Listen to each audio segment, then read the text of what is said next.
Hi, everyone. This is Christina Barr with Black Tea News, and today we're going to be talking about lockdowns and Governor Gretchen Whitmer and a lot of her scandals and hypocrisy. And I'm proud to say I have a special guest. Senator Tom Barrett will be with us on the show. He'll be coming in about 3 o'clock. And so we're going to get started. He's going to come in and we're going to cover some of the things, the future of the state and so on. So I thank you for joining me. Go ahead and share this around. And you're watching Black Tea News.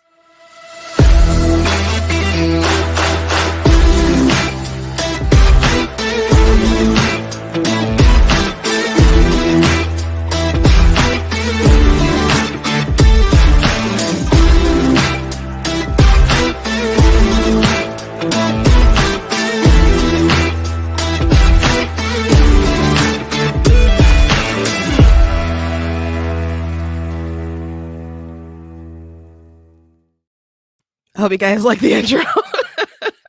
I just started using it. Just started finished that about like last week, and I used it on one broadcast. So I'm like excited to finally like use an intro. So I hope you guys enjoyed that. But thank you guys for joining the show today. Like I said, we're gonna be talking about Whitmer, some of her hypocrisy. I've got some clips I want to show you just throughout this whole thing. It's amazing to me, like the craziest people to me about this whole pandemic and like the sycophants. I don't get people who like Gretchen Whitmer. I don't. I don't understand. I don't think her polls are really as high as what people say, but people who keep making excuses for her actions, the things that she said and she's done, I don't get it. For those of you who are watching, if you have any questions, please leave them in the comments, or any kind of interesting comment might, pop on the screen, especially when Senator Barrett comes in. Someone's already asking questions about John Cena. Yeah, that was a punk move. What do you want me to say about it? Taiwan is a country. China is oppressive. And John Cena, who is supposed to be the super tough guy, he was in an interview and he referred to Taiwan, I believe, as a country, and then he had to go on air and then speak about it in Chinese and apologize for like offending them. So it wasn't a cool thing to do. There's not much more to say about that. If people can't stand up to the evils that's going around the world, then they're just cowards. And I understand that they're in a tough spot. A lot of movies are promoting, they film things around the world, and China is a really big market. But if you're willing to bow down to people who are doing evil things, like putting people in like camps and stuff, and forced sterilization, then we got an issue. We really got an issue. So yeah, I didn't intend to talk about that, but I saw that in the comment, and it just that comment there, and that threw me for a loop, and I just got like I guess triggered for a second, and I had to address it. But anyway, we're going to be talking about Whitmer. But before I jump into all that, I do want to do a shout out, though my mom isn't watching. It's her birthday, and that's my mom with the sunglasses next to me. That's a picture of us at the Rock in under the Oaks in like near Jackson, Michigan, where we say it's the birth of the of the Republican Party. And so we had an event there for Juneteenth. And so, my family was there. I sang national. No, I think we all collectively sang the national anthem. I sang the Black national anthem. I know people probably triggered, but that is what we've been calling that forever. I kid you not. But Lift Every Voice is its official name. And which is a beautiful hymn. If you haven't really heard it or studied it, it's a beautiful hymn. But that's my mom there, and my dad, and a few of my sisters. I love my mom. She's a great mother, who really taught us how to be strong women who could, raise good families, I believe. So, I tell people that my mother practiced proactive love. And I mean that, like, before she even knew me, she made good decisions for her life that would set me up for success. A lot of people talk about privilege, especially like white privilege and stuff. No, if your family makes good decisions, especially if your parents, if they make good decisions to set you up, especially like she was a virgin until she got married. She waited until she found herself a good man who would be a good father. And that is practicing proactive love. A lot of people like to live in the moment. A lot of people like to just, oh, he was fine. So, or they make all these hookups and they make all these excuses to be with people who aren't going to be good for them, or going to provide for them or their family or whatever. My mother, she's a godly woman raised from a godly family, and her, my dad, they got together and they raised godly, man, because I'm one brother and the 6 sisters, women of God. So I wish her a very happy birthday. She is actually in Mexico on a mission trip with my dad. So there were more church members that had went, but now there's only one other member, and my sister Katrina, and my cousin, he goes to our church gate. So they're having a great time out in Mexico. Sometimes the mission field is rough, but they seem to be having a really nice time on top of doing really good work, which is great because this is my mom's first time like going on the mission field and being outside of the US besides like Canada. So she's having a great time, and I'm glad she is. So happy birthday to my mother. I love her. And I'm not gonna say wish you were here because I know she's having a really good time in Mexico right now. They were just on a boat ride, and they went to like this really nice restaurant. We're watching like the sunset, and it looks beautiful. So they're having a good time. And another thing I would like to address before I jump into the Gretchen Whitmer thing. Some of you know I started a TikTok, and on the TikTok there was a debate about the party switch, and with the party switch, people were there's this really big leftist named Victoria Hammett, and she's 22, liberal indoctrination, thinks she knows a lot, does not. She was arguing with this one guy. His profile is one guy's opinion, and so he's made a lot of videos on debunking the party switch, which I don't understand how anyone can believe that, but I guess when you have all the levers of power running propaganda for you, you can believe it, even though there's like no data. It just doesn't make any sense when you look into like voting patterns with the Republicans and Democrats, and like in the party platforms, and how they really haven't changed. But he like toasted her in a debate. So I did a video mocking the debate, and because at one point she said, "Oh my gosh, are you going to just keep debunking everything you disagree with?" And he's just like, "That's the point of a debate." So that was the video I did. So she saw, and a lot of people don't even like to bother replying to her videos because she has a pretty militant army, and they'll go after people and like mass report and other stuff like that. That's what I hear. Like, and so people don't even like to bother with her. I'm pretty new, so I didn't know all this stuff when I kind of first started like doing something like attached to her. But whatever, I don't care. People think I'm gonna get banned eventually because that's just the way they do with Black conservatives, or just conservatives in general, and I'll just have to get a new TikTok if they do that. But I'm going to keep doing what I do. So anyway, she replied to me in the comments a few times, but I did a video replying to a comment that, because she tried to say that what did he debunk? So this was my response video, and then I'm talking about this because, and I want to show this because someone left a really cool comment, and out of all the things that I've done, this is the comment that makes me like really genuinely happy about what I'm doing as far as like with Black Tea News and being out there in the media. I thought he did a great job detailing the history of the party, their platforms, and how they really haven't changed over the years. But I think it's so funny how Democrats try to disassociate themselves from the evils of slavery. And it's like, guys, you believe in killing babies. Robert E. Lee and Stonewall Jackson would shudder at the evils you guys march for. You acknowledge in the debate you can't take away people's life, liberty, and pursuit of happiness without due process, but you don't think that's true for the unborn. You said that you think you'd be against slavery, and I don't know how you can know that because life was so different back then. What we do know is that you're willing to devalue human being to the point where you think you can exercise privilege over them, which would be required to look at a human being and say, hey, that person should be my slave. And I get it, right? You guys have your reasons. My body, my choice, economics, and the omniscience you guys possess, that you believe that a person would be better off dead than in your care or in a foster system. You would have the goal to mention like the child in the debate. It's like, oh, women's rights, women's health care. Pretend an entire human being isn't a factor. So maybe you guys aren't the same. If anything, maybe you're worse. So I made the case, and I'm going to write an article about this on my site. But like, if you're the type of person, like, there's a lot of, everyone just assumes they wouldn't be for slavery, but I'm going to ask the question, if you're for abortion, what makes you think you wouldn't be? And so I laid out a couple examples that people would use back then that sound eerily similar to today. And so she responded another dumb comment, which I responded, and then I haven't heard back from her because she tried to say that Republicans are for modern day slavery, and I was like, no. But and then I was like, please tell me. And I said, I know you got a lot of white privilege, you say, but and maybe this is a blind spot that you have, but I'm like, please tell me what modern day slavery is happening in America that you find is the equivalent to what my ancestors went through. So as a white liberal who believes the blacks are so I don't know, disadvantaged, I guess. I think that's a question she didn't want to touch with a 10-foot pole, so I've not heard back from her. But what was cool about this video in the comment, someone replied under it and they said that they are not a typical Republican, but they are a Republican. And she said, I've been on the fence about abortion, and I think this is the thing that really tipped the scale.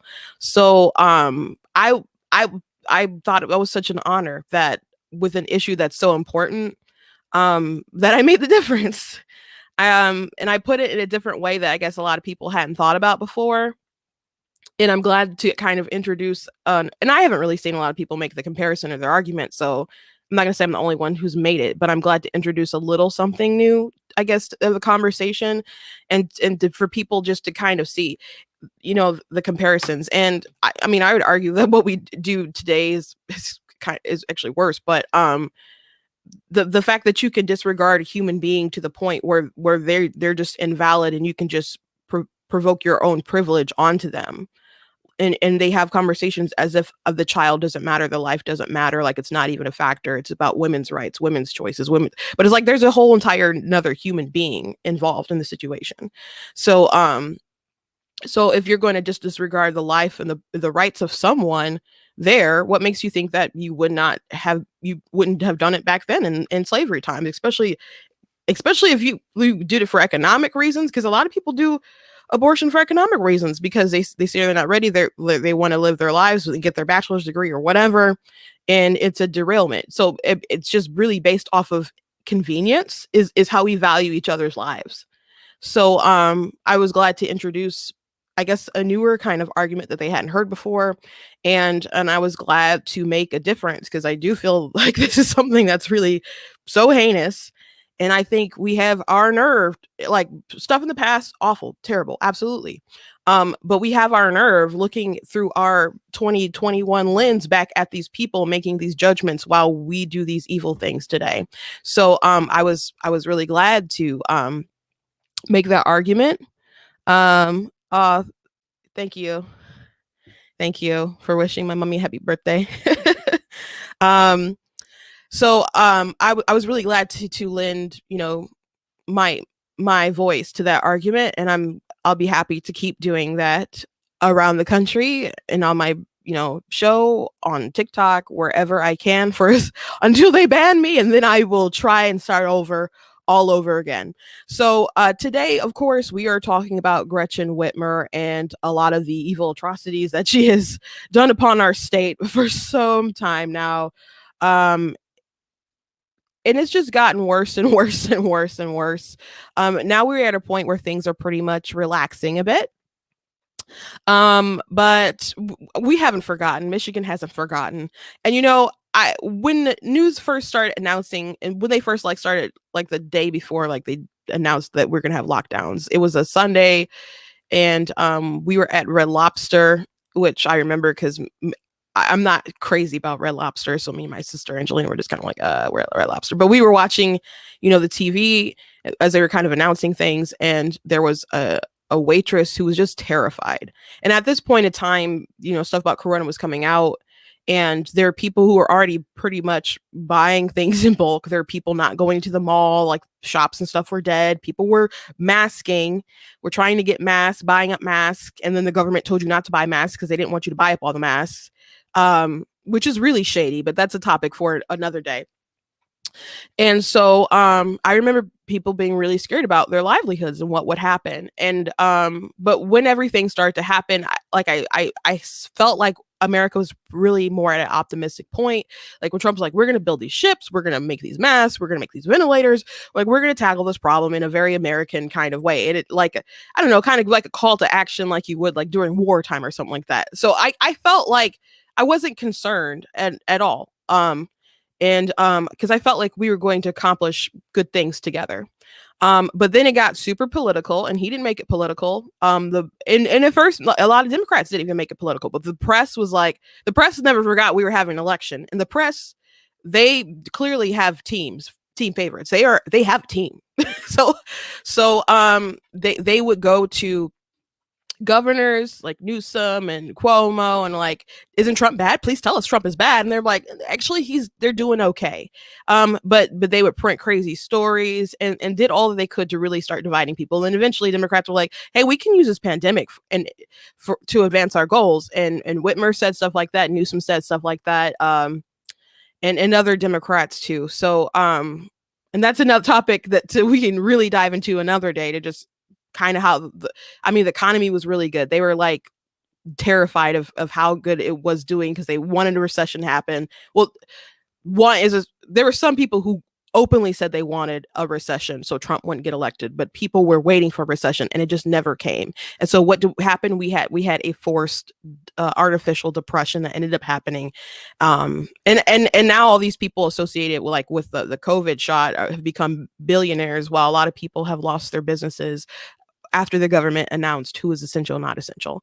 So it's been a really dark time for a lot of people. And we want answers and some accountability. And hopefully Senator Barrett can enlighten us on how we can really make that happen. But I don't know. There's a lot of people who aren't optimistic because there's a lot of things we've tried, trying to recall Whitmer ourselves. And then they got the ballots and the signatures, and the Secretary of State just held that up. So I'm going to go through these clips. I wanted to go through some things before the senator got on, and just kind of go through some stories. And at first, everyone was kind of had that attitude of we're all in this together. But when the rules started getting stupid, that's when people started to push back. And I mean stupid, like we're already in the store and we can't buy seeds. We're already in the store and we can't buy paint thinner, like an art supply store or something isn't essential. And my sister always gets mad about the paint thinner. Like she specifically mentioned that because she paints, she makes, she does these beautiful paintings, especially like she really likes to do like landscapes and other stuff like that. And she sells a lot of little teeny cute, adorable little paintings. And she also will paint custom shoes. And so she was like, this is essential to me and what I do. So the rules just got dumb, especially when they're like, you can go in the water on a boat, but not if it has a motor. And so that's going to be relevant in a second. I'm going to play a video talking about the boating controversy too. But when it got dumb, that's when people started to organize and say, you know what, we want to go back to work. We want to save our businesses. And we're sick of you saying who's essential and who's not essential. And so Operation Gridlock was born. And I know the people who organized it, they did not encourage people to get out and go, protest. And there wasn't even a lot of people who decided to go to the Capitol and go and protest. But a lot of people were in their cars. And it was really something to witness. Now, I wouldn't want to be off of the traffic. I hate traffic. So I'm like, well, it's cool to see on the internet. But I knew people who had COVID and recovered and who were there in their cars protesting because they didn't appreciate businesses being locked down like how they were. So after that happened, you had Whitmer pitch a fit, and pitch a fit's maybe a strong word, but I'm going to play what happened after the gridlock protest and her attitude toward it. So I think about the demonstrators here today, and I understand the frustration that people are feeling. I'm frustrated too. None of us wants to be here in this moment, but we are, and we have to do the best that we can. I think about kids who should be at school and miss their friends, for parents who, like me, want to see their child walk across the graduation stage in a month. I know that people are angry, and that's okay, and if you want to take it out and send it my way, if it makes you feel better, that's fine. I support your right to free speech, and I respect your opinions. I just urge you, don't put yourself at risk, and don't put others at risk either. I was really disappointed to see people congregating, not wearing masks. I saw someone handing out candy to little kids, barehanded. You know, when people are flying the Confederate flag and untold numbers who gassed up on the way here or grabbed a bite on the way home, we know that this rally endangered people. This kind of activity will put more people at risk. And sadly, it could prolong the amount of time we have to be in this posture. I just ask you to do your part by not spreading COVID-19. Okay, so she's like, this is dangerous, which people asked her, like, why do you say this is dangerous? Where's your evidence? And she was just like, guys, just think about it. Of course. It's spreading. Like, did I follow you home? Did I contact trace you? No, but just think about it, guys. It makes sense, right? So so they had this attitude, like, these rallies, you're killing people, you're spreading it, you're killing grandma, right? If you're doing this. So this happened April 15th, I believe was the date of the gridlock. And so we know what happened after George Floyd was killed. And after he died and they started the rallies and the protests, of course, what did Whitmer do? She decided to go out and march herself, along with many Americans and other politicians who criticized other people who went out and did the same for their businesses. We have seen over the last week that many of the demonstrations have gotten violent, buildings burning, people injured and killed. Here in Detroit, we've not had that so much. But this rally today with many dignitaries is designed to show that you can rally and protest without getting violent. It was the Black church that invented the nonviolent movement and the peaceful protest. 1, 2, 3, Black Lives Matter. Dr. King and those individuals, they didn't have signs with profanity, illicit things and all of that information, and they were being treated much worse than anybody could ever imagine, but they found a way to change the world with a peaceful movement. In a sweltering heat, several hundred people, black, white, Muslim, Jew, Christian, all gathered in Highland Park, marching down Woodward Avenue. Okay, so of course, Whitmer went on and she decided to march herself. And when she was pushed with this, they're like, well, my daughter wanted to do it. And I was like, well, our kids want to do a lot of different things, Whitmer. Like, you can't just, like, if you're going to be an example, you're going to do these rules and tell people that they shouldn't march or they shouldn't protest or that it's literally dangerous for people to be outside protesting. Now, granted, they were wearing masks, which there is a picture of her without one, FYI, at that march. But and other people, you know, like at the gridlock who came on the Capitol lawn, you know, might not have had masks, but they were outside. But they had a problem with people being in their cars. Like, they just resented the fact that people were out there protesting against them. That was really the issue that people had. So, or at least people like her had. They just didn't like that people wouldn't shut up and take what they were trying to force us to do. So that's really the problem that she had. And you had people on late night hosts making fun of these people. Trevor Noah saying, like, these people aren't patriots, they're selfish, they're killing grandma, when these people just wanted to go to work and save their livelihoods. I've seen so many videos of business owners who were just sobbing and crying because they lost everything and they deem what's essential, what isn't essential, and it didn't make any sense. Like, okay, so you sell food, you get to survive, and I want all businesses to survive. But why is, like, a flower shop that can't be open for Mother's Day and is going to miss their biggest bang of the year, for, like, miss that, you know, opportunity, and then Myers gets to take all their business because they sell flowers too. But McDonald's is open, and, you know, in McDonald's they were, like, making some killings, right? During, like, this time. And I went to McDonald's like everybody else did, but a Big Mac and stuff, like, isn't like, you know, eggs and bread and milk that you buy, like, for your kids and stuff. It's like junk food basically. So, I mean, if you're going to talk about what is essential, how do you get into that? Essential is just me picking winners and losers to survive. And there was, if you can remember, there was an article that came out where thousands of medical professionals who were condemning people, like at Operation Gridlock, suddenly was like, don't use COVID-19 to say that you can't protest because it's too important. And it was too important to some people, and so was going out there and protesting for people's businesses and stuff to survive. So the point about all this is that there's a cost to freedom, and everyone should be able to decide what that cost is and what is appropriate. But the government, people like Whitmer, who really did act very tyrannical during this whole entire thing, really got to pick who survived and who didn't survive while making her own special set of rules. So it was not right for her as an elected official. I understood the moment was important, and she was marching with constituents, out there with the George Floyd protest to do unity.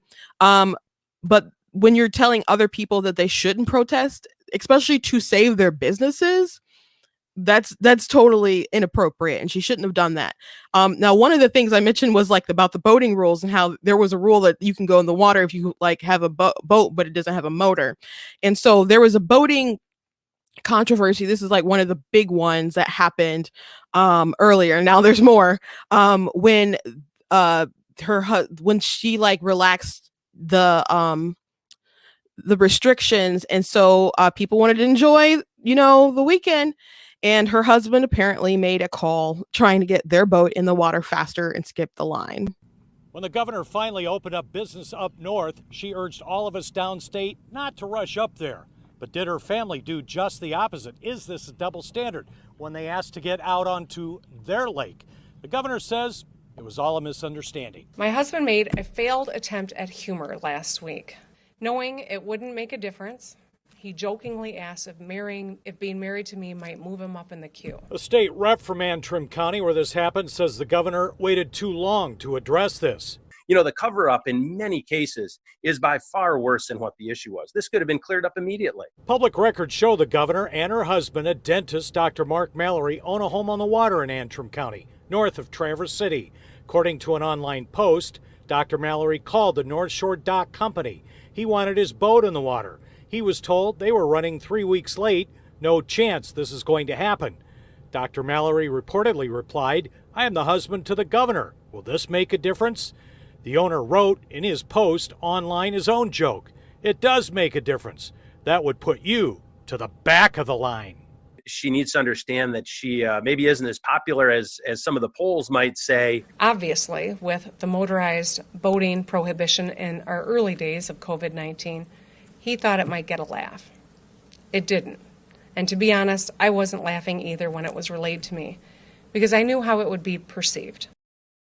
Of course it would be perceived bad, but there are people, especially and it's people who have a little bit of power and people who have a lot of power, who get a big head and think that they can use it to jump the line with things like this. But obviously that wasn't appropriate.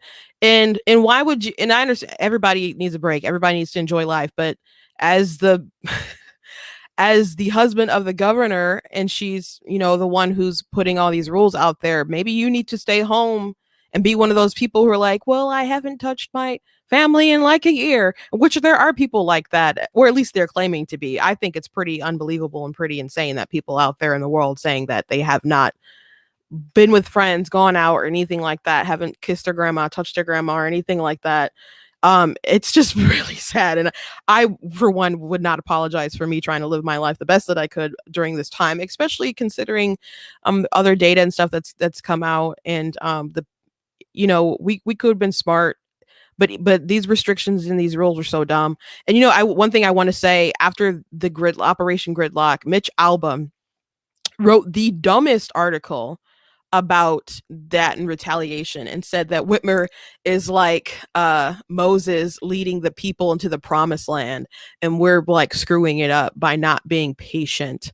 And he tried to like relate Michiganders to like the children of Israel who just got impatient and they had to wander in the desert. And I'm like, I did a podcast.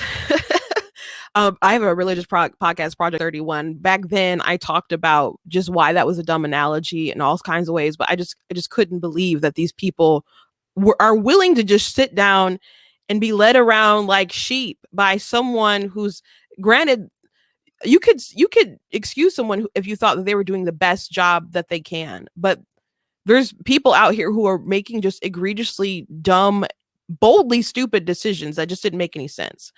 And Joe Biden has now relaxed, like the CDC decided to like make say that you can go outside or whatever, be inside without a mask. if you're vaccinated, which they were holding off on saying anything like that before.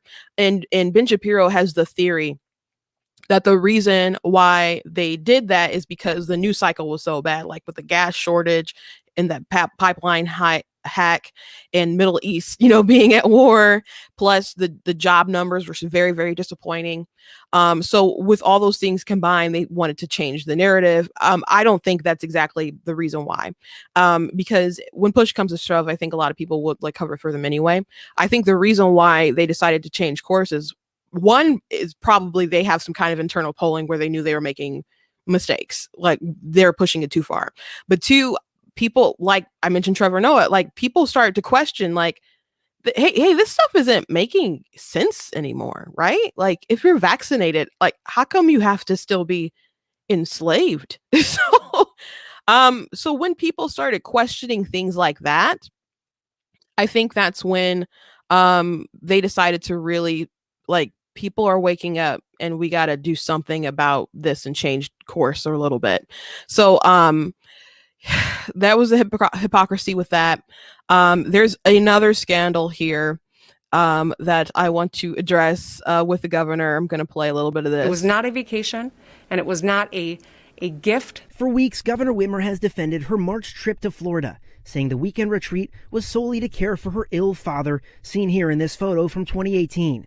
But today, Republican leaders say that's no excuse. Here she goes, unvaccinated, to a state where she was telling people not to travel to because you could be bringing the bug back. And that's exactly what she did. The Republican chair of the House Oversight Committee says they haven't ruled out an investigation into how the flight was funded. It's definitely something in consideration, but I would like to give the administration the opportunity to answer questions before we go down that road. The FAA said the company that owns the plane isn't licensed to charter flights, but it's premature to say if it violated any regulations. The governor's office said they chartered the flight due to safety concerns, and the governor paid $855 for her own seat. But a nonprofit used to fund her inauguration paid another $27,000. Legal and ethical are two different things. Richard Hall is a professor at the University of Michigan and an expert in campaign finance. This isn't uncommon. It's not really all that scandalous. It just simply reflects on that we need higher ethical standards. Hi. So we got this new scandal right now with the plane, and then there's other scandals that have happened as well with the payouts. So I'm going to play this video too. To investigate Michigan Governor Gretchen Whitmer amid reports she paid $155,000 in hush money to a former health official. This as questions swirl about the state's reporting of coronavirus deaths in nursing homes. Michigan House Oversight Committee Chair Steve Johnson says it's time for answers. He joins us now. Thanks for being here, sir. What do you and your fellow GOP members think Governor Whitmer's trying to hide? Well, that's the big question, is what are you trying to hide? We have invited the department to come and testify before our oversight committee. They've refused to. We've asked them to share with us the data with the nursing home deaths. They've refused that. And now we see that the governor has paid the former health department director, Robert Gordon, $155,000 to stay quiet, which begs the question, what are they trying to hide?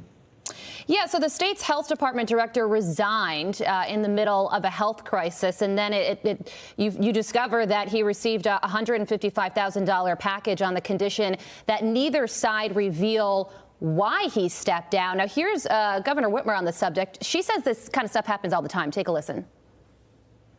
Separation agreements, to your question, are used often in the public and private sector when someone in a leadership position leaves an organization. And due to the nature of the agreement, there's not a lot more that I can say. You can't, share every term to it.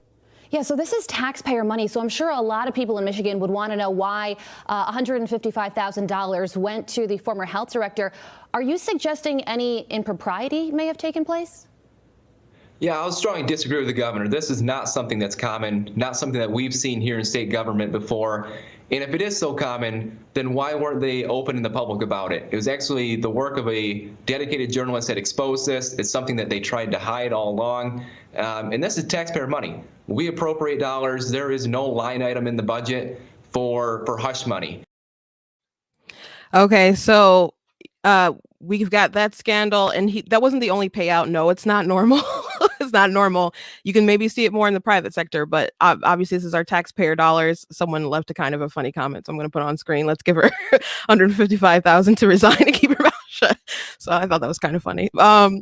So yeah, we've got that scandal, and of course the Florida one we're trying to figure out.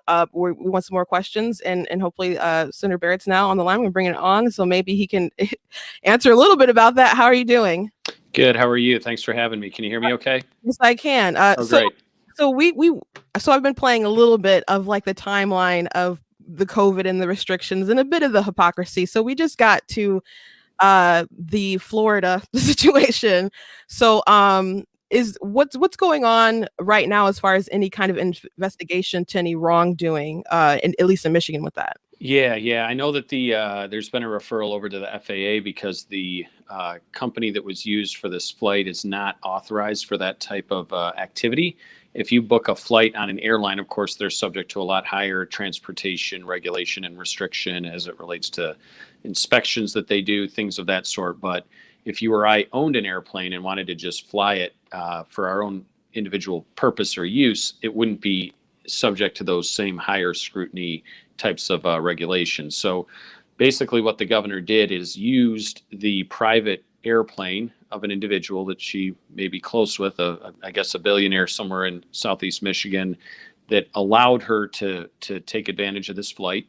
She went on the flight, and then when it came out how she had traveled, she tried to use almost $30,000 of money that she raised for her inaugural transition 2 years ago to use that to basically pay for this flight 2 months after the fact. So we can basically discern that she probably had no ever intention of ever paying for the flight. And then when it came up, she had to use this other money to do it. But that money can't be used for personal benefit. And she had already acknowledged earlier in this entire process that the exclusive purpose of this trip was to visit her father, not for any official state business, nothing that had anything to do with her official position as governor of the state of Michigan. There's no evidence that she met with anybody in Florida to even ask them why their rates were so much lower than Michigan when they had far fewer restrictions than we did. No evidence of that whatsoever. It definitely appears that this was entirely a personal trip that she took and used almost $30,000 of money that she had raised from donors to pay for this, which is really not ethically able to be done. As far as an investigation, we're still waiting, to see more of how this plays out. And I know that there's been a referral over to the FAA for them to investigate this because this company was not authorized to conduct that type of flight. But I can tell you, I just sponsored a bill that has passed out of the Oversight Committee in the Senate just yesterday that would require the governor to notify whomever is assuming the duties and responsibilities of governor before they would leave the state. Because in Michigan, our Constitution is clear. When the governor is temporarily absent from the state, the person next in the line of succession assumes the duties and responsibilities of governor. In almost every instance, that's going to be the lieutenant governor. But there are times where the governor and lieutenant governor may travel together, or where both may be temporarily absent for separate reasons. And then that authority would transfer on down the line of succession accordingly. So the bill that I sponsored would require that the governor would notify the person who will be assuming the duties and responsibilities prior to them leaving. And then when that person takes the duties and responsibilities of governor over, so when the governor departs and, for example's sake, the lieutenant governor assumes that responsibility, the lieutenant governor would be responsible for notifying the legislative leaders, the bipartisan group of legislative leaders in the House and Senate, to just say, hey, FYI, I've taken over the powers of governor temporarily due to a temporary absence of the elected governor. Seems like common sense to me. I've been told that Governor Snyder always, voluntarily did that with the legislative leadership prior to leaving the state. Governor Whitmer, though, has not. And we didn't even know about this trip until 2 months after the fact when it broke, through an investigative journalist report. Yeah, and so when that first broke, it's interesting that it evolved into a new different scandal because at first it was just hypocrisy because she didn't want people to travel to Florida and kind of mock people who were doing so. Like we were, bringing it back up here, bringing the Rona back up here. But it turns out that she did the very same thing that everyone wants to do. I feel like I'm the only person who hasn't been to Florida. I know. Yeah, you and me both. But you're right. Yeah. And it started out just as hypocrisy, which is bad enough. I mean, but as sad as it is, people almost expect political leaders to be hypocritical. I'm not excusing that because I don't think it's a good thing. But people, when you say, hey, so-and-so is a hypocrite on this, they say, well, every elected official is that way. Perhaps they have a higher expectation of our governor because of how awful she's been with so many of these lockdown restrictions that don't seem to have any rhyme or reason. And so it started out as a hypocritical thing, and then it quickly escalated from there. And really, I don't see a way out of this for them. I mean, they can't use this money for this purpose, and they can't accept the flight as a gift either. So it's really, they're kind of locked in here, I feel. So it'll be interesting to see how it progresses forward from here. It's also interesting because Florida is saying that they have jurisdiction. So there's a state rep that has referred it on to their attorney general. Oh, wow. Okay. I hadn't heard that. So that's really interesting too. We'll see. I believe that letter maybe came out like late last night, maybe. Okay. So we'll see how that progresses. Yeah. And there's no evidence that Governor Whitmer even notified officials in Florida that she was in their state. And of course, she's cited paramount security interests for any question related to this. They just use their standard boilerplate answer of, security concerns about the governor to really get out of any responsibility to answer any tough questions they don't want to answer. Now, I don't discount the security risks that are present for the governor or any other elected official, but that doesn't mean you don't have to answer questions about, transferring authority in your responsibility as governor when you leave the state. All of those things have to be done properly, and we have yet to see if that took place. But how is it that this could have basically been done, I guess, in secret with her leaving the state? Because if it was a security risk, I mean, the governors have like a secret service that follow them. Right. So did she take them along for the trip, or? That's one of those remaining questions that we don't know is, who accompanied her. I have heard, I haven't been able to confirm this, but I have heard that she didn't have them on the flight with her. That doesn't mean they didn't meet her down in Florida. I don't know. There's a lot of questions that haven't really been answered with this, and the governor's office refuses to engage any further. And then, I don't know if you covered this in the segment before I came on, but on the heels of that, she goes out to this, dive bar in East Lansing. And, we hadn't gotten to that yet, but yeah. And is caught, in a photo, totally violating her own orders again, which just returns back to the hypocrisy, not so much a scandal, so much, or so to speak, more than hypocrisy there.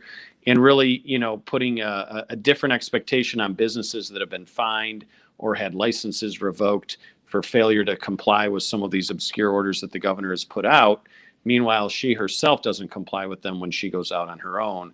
And who knows how many other instances took place like this where there wasn't photo evidence of it. I mean, I'm pretty sure people are now being told if they're out with the governor that they're not allowed to take pictures because of all this type of thing happening. So I'm surprised they took a picture. I'm very surprised they did too. I'm surprised that happened there. I'm surprised it happened with Newsom. I'm surprised there's any evidence of any of this stuff. But please keep taking the pictures. Right.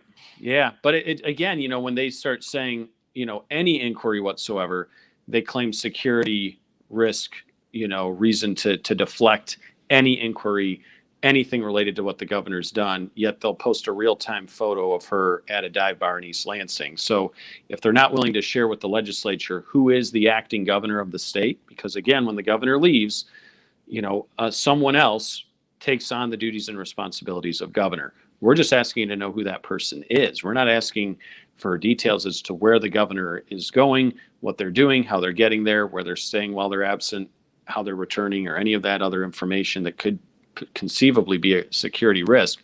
We're just asking to know, okay, who's the governor? If we have a real emergency in the state, like we had in Midland a year ago last week, we had, the real devastating floods in Midland. It's important to know who is empowered with the ability of the governor to issue, emergency declarations and things of that sort. And if it's not the elected governor because they are absent temporarily from the state, we just need to know who that person is at any given time. Well, that sounds like a non-controversial bill that makes a lot of sense. So I'm sure she'll sign that without any kind of problem. And you should have absolutely no trouble with that. Right. Yeah. But but she kind of tried to, she tries to take accountability, but also kind of passes it off like it's a partisan thing. And she said, well, we've tried our hardest not to just attack people and give them citations for breaking the rules, but just kind of like the people who do it very deliberately and put people at risk, which you and I know that's not true. Right. And I believe you said you told a story about a restaurant where someone was basically undercover from the health department that issued a Right. citation. Right. It was someone from the Liquor Control Commission that went in because they had heard that, maybe they were serving customers at the bar top while they were waiting for their food to be prepared for takeout meals. So they went in and basically busted someone.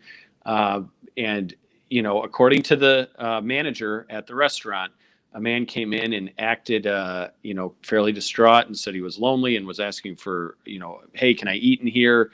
I'm lonely. I'm sick of being at home. I just need to get out of the house. And, the manager's wife was working the counter and kind of took pity on him and served him a meal. And then the guy came back a week later and revoked their liquor license because he was able to get served a meal inside the restaurant. Now the Liquor Control Commission says, well, we never did anything like that. And apparently they have video, like kind of body cam or cell phone video maybe of the man walking into the restaurant and walking up to the countertop to order, but no video of him actually ordering or giving this, story. And then they have other video of when he returns to issue them the citation. And the restaurant manager is quite furious at that point. And the Liquor Control Commission has used that as somehow evidence that they didn't use this false story or false premise to get served a meal in the restaurant. So to the best of my knowledge, there's no video to substantiate what the Liquor Control Commission has said. There's the evidence of the manager who was working the bar restaurant at the time, as well as his wife, kind of versus the word of the department. And they were very prescriptive. They said, well, he never said he was someone who was homeless looking for a meal.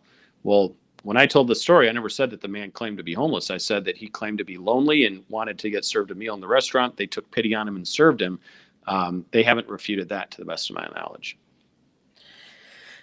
Yeah. So since Whitmer has done this, is there any with the going out the restaurant? They said it was like an accident or honest mistake. How's it an honest mistake? There's like 13 people there. 13 people honestly made the same mistake at the same time, spontaneously, separate from one another. Yeah.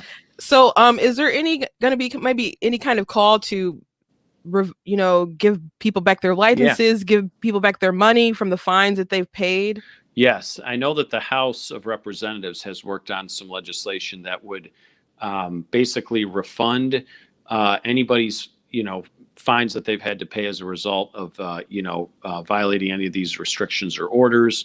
And I know that they've been working on some legislation for that to basically say, look, Governor, if you're claiming you made a mistake and it's your order, how do you expect businesses to reasonably comply when they got to parse through these and make interpretations and everything else and still make ends meet, pay the mortgage, pay their employees if they have any left who haven't had to be released because of all the shutdown restrictions and everything else. So if the governor of the state of Michigan can't even comply with her own orders, how do we reasonably expect businesses to be able to? It's just a farce at that point. So what is the Republican strategy going forward to beat her and Nessel and Benson going forward? Because to me, it would make sense if like the Republicans got together, made a coalition, went to these businesses, especially who have closed, who have struggled, because a lot of people own businesses, everyone has employees, and so that's a huge opportunity, I would think. So what's like the strategy going forward? Yeah, I wish I could tell you that was as simple as just getting a coalition of like-minded business owners and businesses and employees to kind of band together on this. The problem is that when you have such a heavy-handed governor who can shut them down at a whim, they are very, very reticent to then step out on that limb to do anything to challenge the governor. I've heard from businesses off the record, behind the scenes, that they are terribly afraid that the governor is going to step in and shut them down, or if they speak up, then they'll be targeted for retaliation. So it's really had the effect of stifling their ability to speak out. And in a free and open and democratic society like we have, you should be free to criticize the government without fear of retaliation. And unfortunately, we just haven't seen that happen. We've seen groups that have, criticized the governor get specifically targeted for retaliation. We had the restaurant owner in Holland who refused to shut down and was targeted for enforcement by our state attorney general, who dispatched, deputies to go arrest this woman, in the wee hours of the morning, 5 o'clock in the morning or something like that, and then bring her all the way back to a jail in Ingham County for a civil, summons that she had, not a criminal one, but simply a civil infraction. They, camped out and arrested her as she left her home. So we've seen that unequal, application of justice in those instances. So really, the unfortunate reality is that's had a diminished amount of businesses willing to step up and be willing to go on record and really criticize the governor. What I'm hoping is, as we get past the restrictions and we get into the further reopenings, that coalition will feel a little bit stronger. And then really, it's important for us as a Republican Party to put our best foot forward next year as we challenge this governor and point out these hypocrisies, point out these, inequitable application of how they've gone about these things, the absolute, just disaster of the governor telling us not to go to Florida while she secretly travels, takes a billionaire's jet there, tries to pay for it illegally later. I mean, all of these things that I think people are going to remember and hopefully can give us the ability to, basically vote out this leadership and put somebody else in. Well, I hope that is the case. And I know what you're saying as far as people being terrified of retaliation. I've witnessed that going to restaurants. When I first heard about that, you have to wear a mask and then take it off, I thought that was a joke. And so when I got to a restaurant, it was like a little breakfast place near me that I really loved and supported while they were, no one could go in. So I was glad to sit down. But I was like, and the table was like 3 feet away from me. I'm like, you want me to put on a mask to go 3 feet? And they're just like, we just don't want to get shut down again. And I could see the terror in their eyes. And I know in California, there are businesses who, if they were open, if they spoke out against Newsom, they would send people to keep coming every day to harass them to see if they were doing something against policy. So unfortunately, that is where we are right now. But I hope that when things are more relaxed, that more people will speak out. And remember, I was saying I don't understand Whitmer sycophants because a lot of the rules just got really, really dumb really, really fast. Especially like with the protesting, how they hated like Operation Gridlock, where majority of people are in their cars, and then 2 months later she's out there in the streets marching for George Floyd. So there's been a lot of hypocrisy. There has been. I know you don't have a lot of time, but there's one thing I wanted to touch on. Last year in October, when you were before the I don't know if it was the House or Senate, but you were testifying about answering questions about the Supreme Court decision removing the ruling that Whitmer has used her power illegally, and you were introducing a new bill to kind of, I believe, to take to repeal that act. And so some of your colleagues were like, well, what happens if we can't meet, if we can't get together? And so watching that, I actually did a video in response to that separately, but I was just really baffled because I'm like, people go to McDonald's and do their job. People go to Myers and Walmart and all these places and they can't do their job and they don't want to legislate. Right. We shouldn't expect that we're somehow different than, other sectors of the economy of society that go to work hard every single day.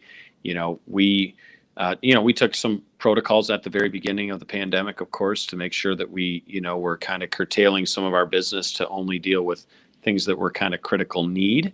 But we didn't stop meeting in person in the legislature. And, a representative government, a representative democracy like we have relies on people showing up to advocate for their respective district and their communities and everything else.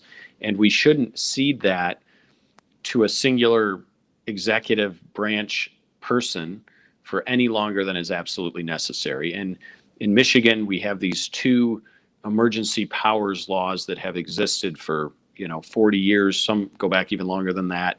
That basically grant this authority to the governor. One has a 28-day limit before the legislature would have to allow for an extension of that emergency power. The other one was kind of vague and just was fairly open-ended. And that's the one that the Supreme Court struck down because it's the one that Governor Whitmer continued to use throughout the pandemic last year. Meanwhile, we were challenging that, saying, look, Governor, we're here, we're meeting, we're convening. Just because we're not passing legislation that you want us to doesn't mean that you have the authority to just go off and do everything you want. That's not, the alternative isn't, hey, legislature, give me what I want, or I'm going to do it anyway, which is how she's been acting this entire time. So now we're kind of moving to the next dimension of that fight, which is on the public health code, which really took all of the executive orders that the governor herself had tried to do and put them into the public health emergency powers. So now we're kind of fighting another battle on that. So where is that battle headed right now? Because I think when we last saw each other, we were talking about they were just introducing that they're maybe going to make all these things permanent, thinking about that. So right.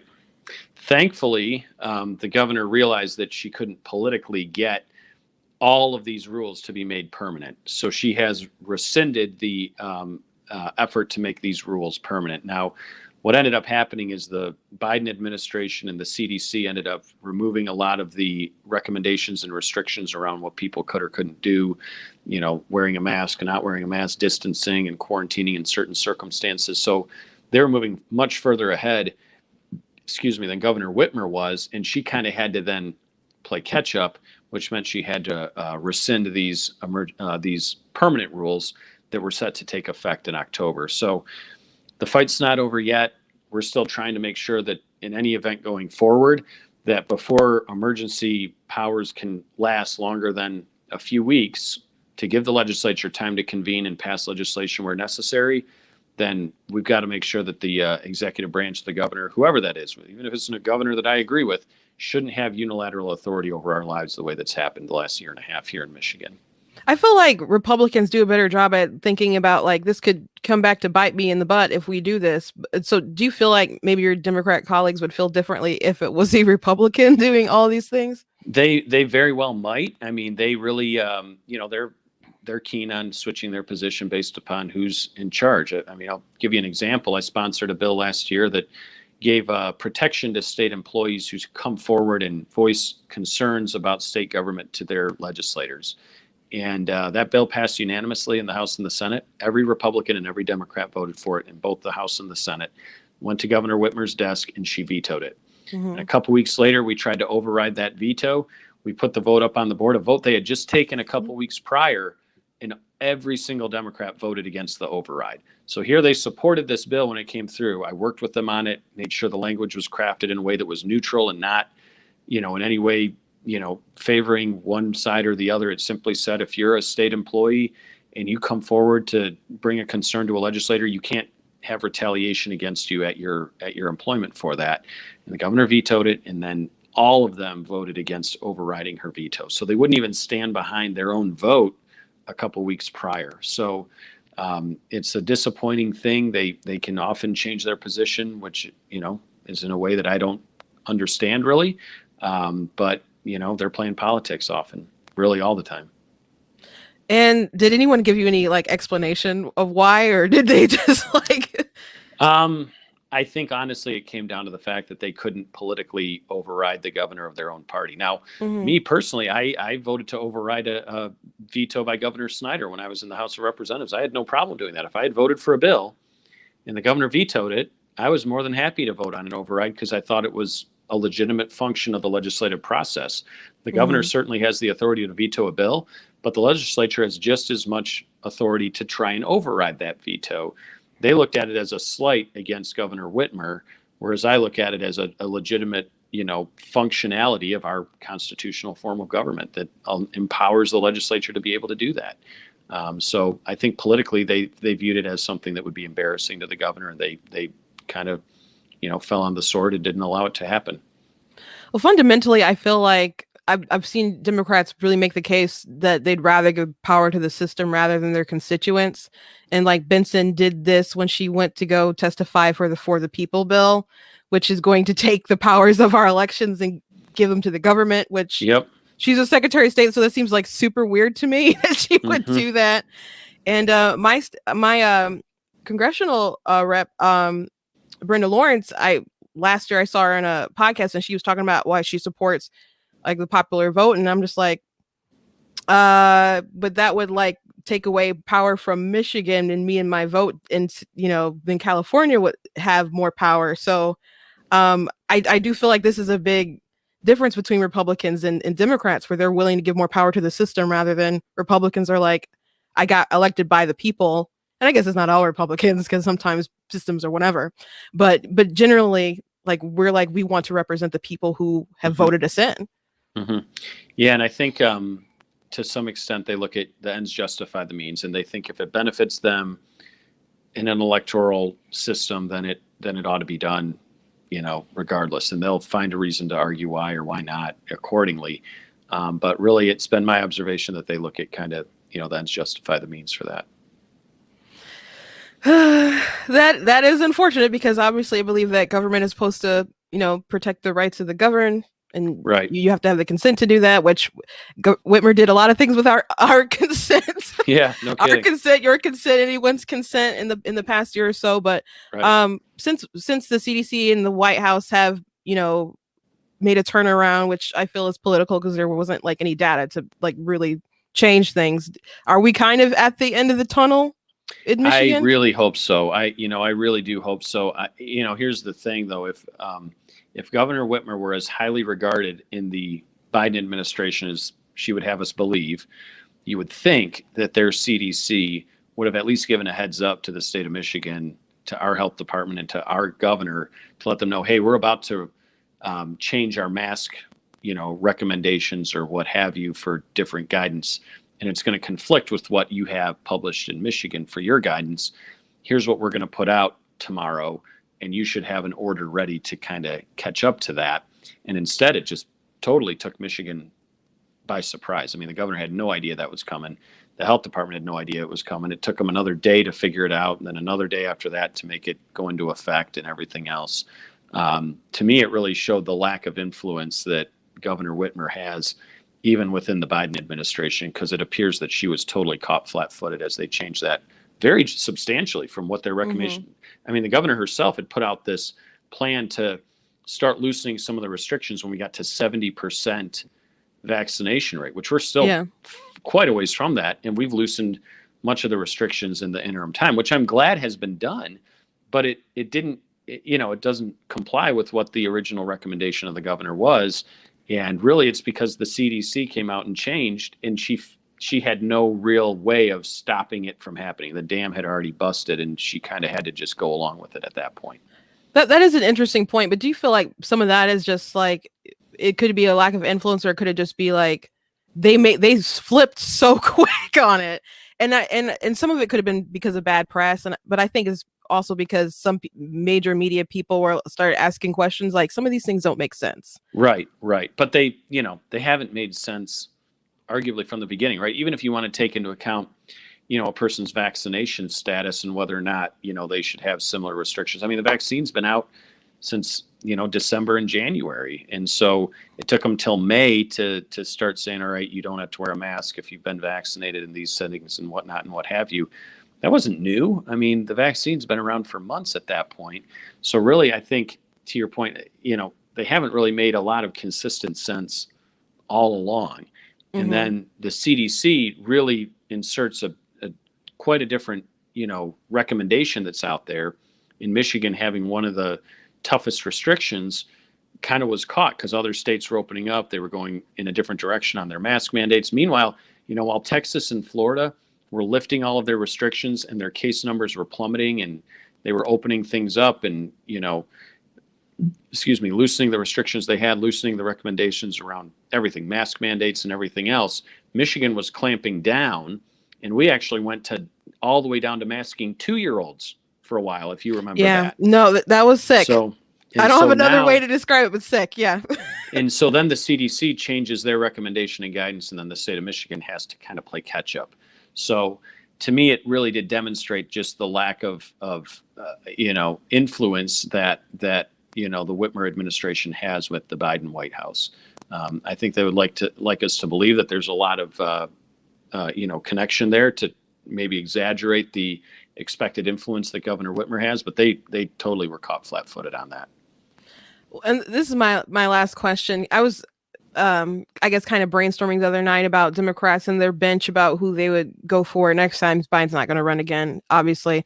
But but thinking about who their bench is going to be, and she was considered as, vice presidential material. I think she thinks a lot of herself, and she is a female governor, and it's like the girl power in the media covered for her a lot. So she has a lot of status. So I guess I'm concerned if we don't dent her properly, that she's going to keep trying to rise her star.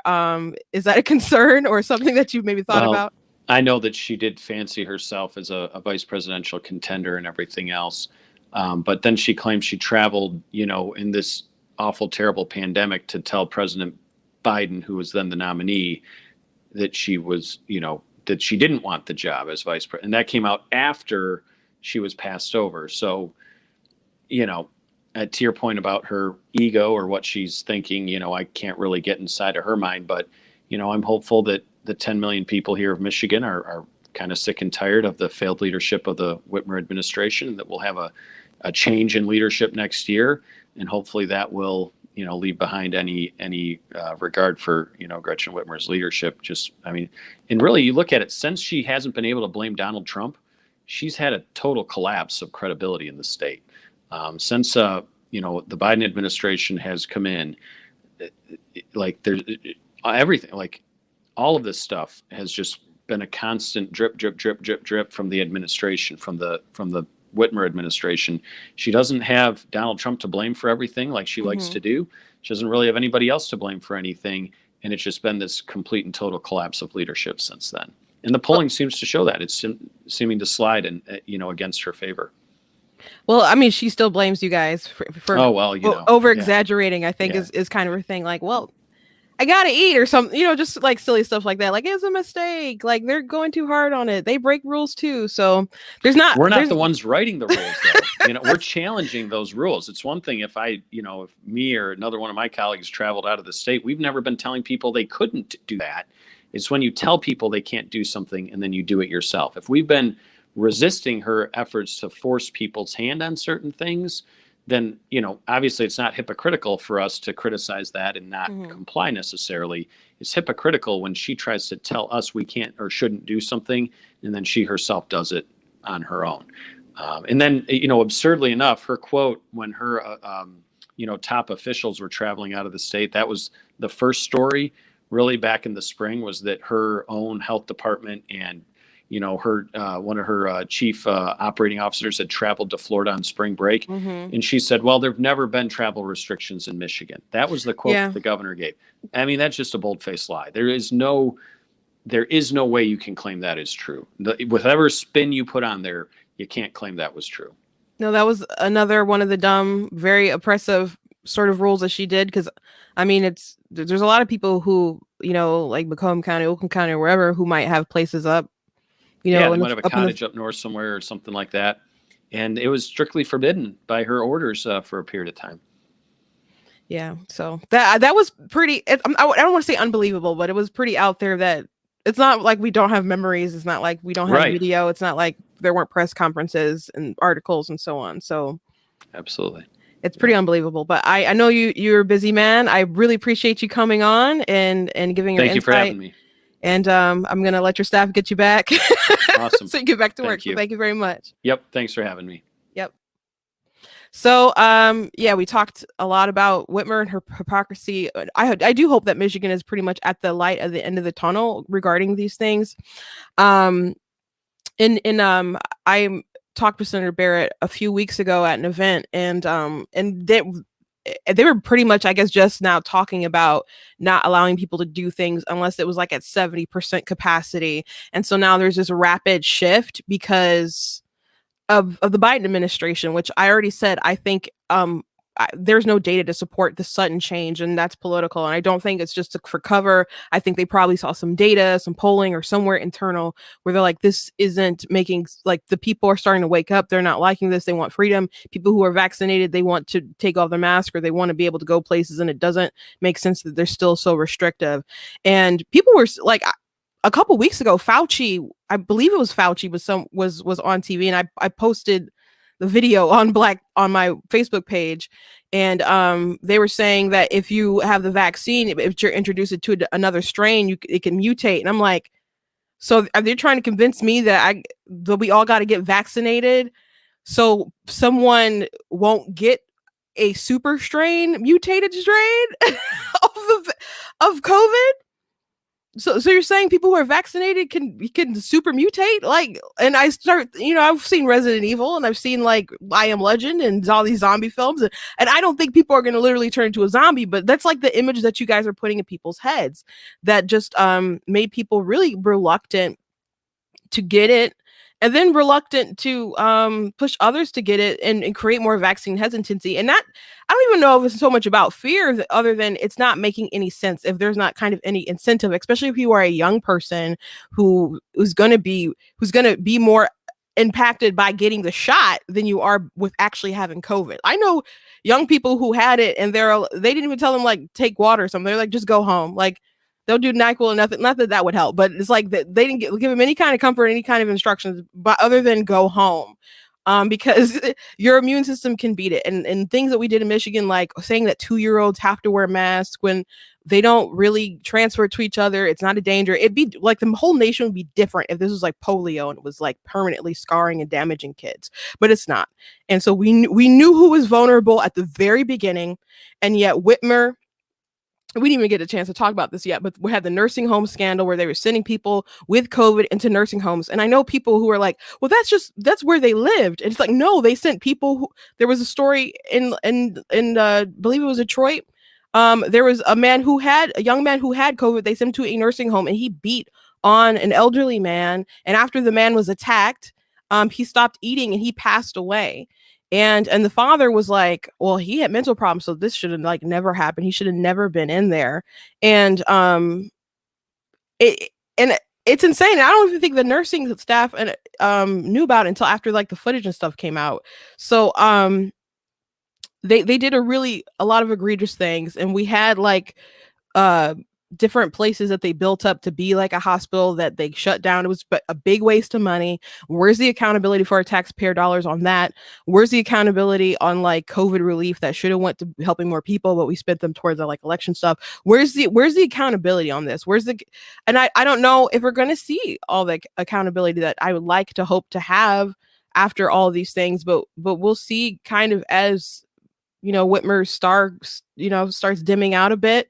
There's a lot of people who made a lot of excuses for her, which I don't understand. I don't get it at all. But hopefully we are at the light at the end of the tunnel.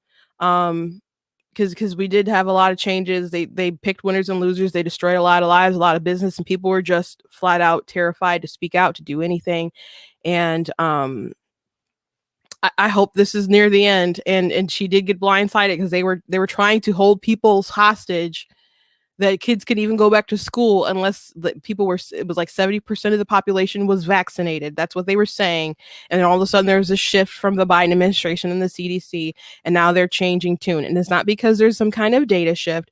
It's because it's probably because they had some internal polling, but it's probably because they could not hold the population at large their attention, and they started to ask questions about why should we get vaccinated. There's like, if you're not going to incentivize being vaccinated. So we will see where that goes. My sister, like, they always waste taxpayers' money. That is absolutely true. They always waste our money, and then they always want more. And then with COVID relief, the American Rescue Plan, as Biden calls it, a lot of that money went to states where they mishandled their funds to bail them out, which is really unfortunate. We did not need to pass that last bill. And I know people and the craziest thing about that bill, though, is that people were so excited to get their $1,400, but they spent so much money. And I'm like, it's not supposed to be $1,400. Biden told you it was going to be $2,000. And I could see why that would be too expensive, but the whole bill is too expensive. So I wonder why they felt that they could get away with not paying. I guess they got away with it because people are like, yeah, I got my stimmy. And I'm like, no, Biden still owes me $600. And it's not because I need it so bad or want it so bad or anything.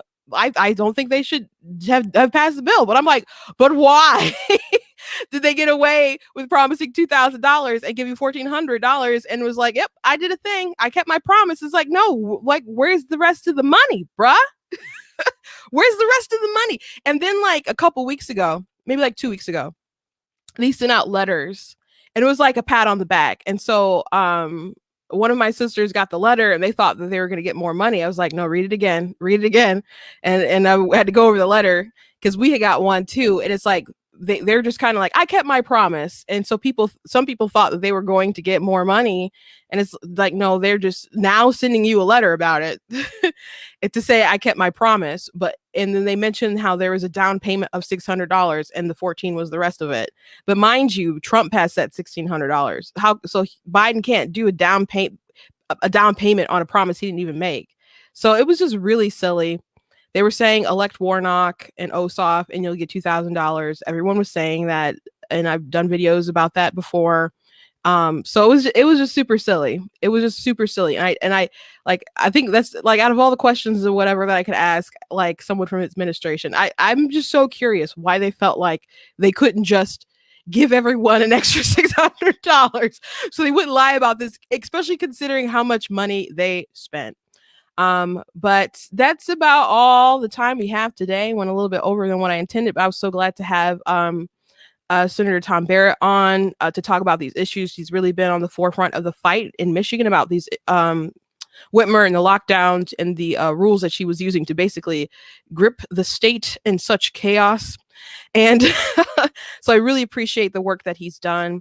And please check out blacktnews.com, the website. Obviously, it's right there, blacktnews.com. Check out articles that I've written on the site, things I'm sure that you guys would like to share around. Things will speak to you from a different perspective. Like earlier, I talked about, and we're going to write an article about this. I did a TikTok about comparing slavery, the kind of mindset that you need to have to enslave someone by dehumanizing them to the point where you feel like you can exercise privilege over them. And that's a pretty similar mindset that people have with abortion. And so, and I talked about how someone actually reached out and left a comment and said that they are Republican and they were on the fence about it, but that was enough to move them over. So sometimes hearing arguments from a different perspective can really help push the conversation forward. So I'm glad, you know, people have told me they like what they said, but I was glad to get a comment like that it's effective. And on an issue that is so important, it really, really gave me joy. But please also check out our merchandise on the store. This shirt has become popular. The Defeat Joe Biden Denounce White Supremacy shirt. And on the back, it has a list of racist things that Joe Biden has said and done. And I made that like shortly before the election. So like saying black people can't get on the internet. I think it's all minorities though, but can't get on the internet. That's not on there, but there's a long list. You please get that shirt and you can trigger someone today with the facts, because these are facts. And I don't get people who try to pretend like Joe Biden doesn't have a history with this stuff, but there it is. The history right there. You can get that shirt, or you can also get this cool goat shirt with some of great American presidents, and you can get that in a hoodie, or you can get that in a t-shirt. Your favorite on there. If not, it's still a cool shirt either way. You can go ahead and get that shirt. And this one is also very popular. I am not the victim you're looking for. I got that idea after Gina Carano was taken out basically by Disney and Star Wars.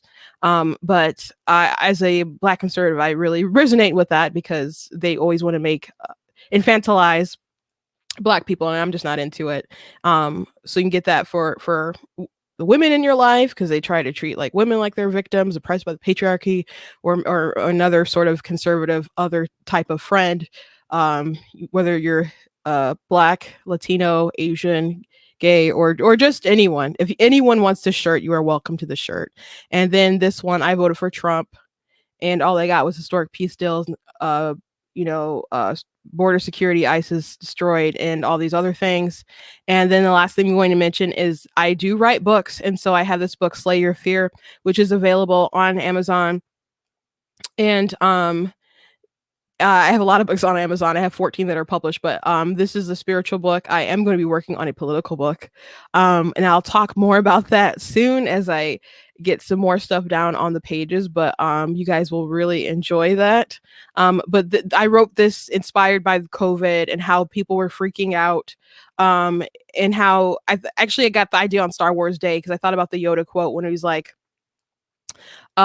fear is a path to the dark side. And you would see that with people who claim to like love you, and they'd be like, I just want what's best for you. So like wear your mask or stay home or whatever. And he's like, I'm going to go to church. I'm like, well, I hope you die. And it's like, bruh, like that's not operating out of love if you could be so hostile towards someone. So I just saw what fear was doing, how they were using fear to really destroy and push and manipulate people.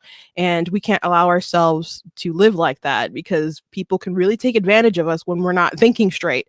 So if you want to get Slayer of Fear, you can get it on Kindle, or you can get the paperback version, and it's on Amazon, by me, Christina L. Barr, and my website. You can find that on blacktnews.com. It's on the very front page, a link to it. And I have other books you can check out too. You can go on like Ninja Does Publishing. That's my publishing website to get that information. So again, thank you guys for joining me and joining Senator Barrett.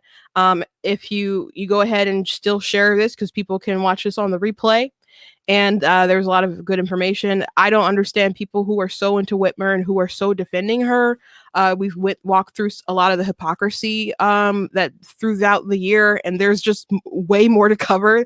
And I don't want to talk for 3 hours about this. I want to go about the rest of my day, and I'm sure you do too. But it's important to know these things. It's important to have these conversations, especially as election time is. 2022 will be here in no time, and there's other people in other states who've had to face issues with tyrannical type of governors too. Godspeed to California. May they recall Newsom and get someone better in the office who believes in liberty. So again, thank you guys for watching, and I will see you guys next time. Oh, but before I go, please go to my YouTube channel. And check out this video I did. If you're on Facebook, I did post a YouTube link. I didn't post it on the street, like as a video on Facebook, because I didn't want to get like dinged with like copyright or whatever. But I did a parody of Rihanna's song Take a Bow, and it is about white liberals and the white privilege, the white guilt stuff, and the attitude they have, how they infantilize Black people, and just basically saying take a bow. It mocks Biden and Nancy Pelosi and a bunch of people. I think it's really funny, and it looks pretty much like a music video with other stuff cut in, which I don't know. It's cool when you think about it. I just did it with a cell phone, a ring light, and a black tablecloth behind me. But it came out really, really good, and I sing on it. So please go check that out, and please share it. My channel on YouTube is still very small. It's still very new. So please, when you see my things, do me a favor and share them. And God bless you guys, and I'll see you next time.